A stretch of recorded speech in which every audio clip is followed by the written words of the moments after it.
வந்து உட்காரு முதல்ல. ஏன்டா உனக்கும் பணம் பாண்டிக்கிட்ட சோழன் வந்து வானதியை பற்றி கேட்குறான். எதுக்கிட்ட நீங்கள் இப்படி சண்டை போட்டுக்கிட்டே இருக்கீங்கன்னு. அப்படிலாம் இல்லைன்னு அவனே அவ்வளோவா சொல்ல ட்ரை பண்ணுறான்.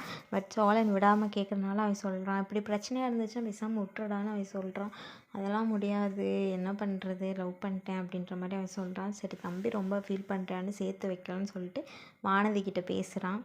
சரி அதை விடுங்க. சேரன் அண்ணன் எடுத்துக்கோங்க. சந்தாக்காவை எவ்வளவு லவ் பண்றாரு. ஏன் உங்க கல்யாணமே ஒழுங்கா நடக்கல? உங்களை பொறுத்த வரைக்கும் சும்மா சேரனும் எவ்வளவோ சொல்ல ட்ரை பண்ணுறேன். ஆனால் அந்த லூசு வானதி கேட்காம அவ இஷ்டத்துக்கு பேசுன்னு பேசிக்கிட்டே இருக்குது.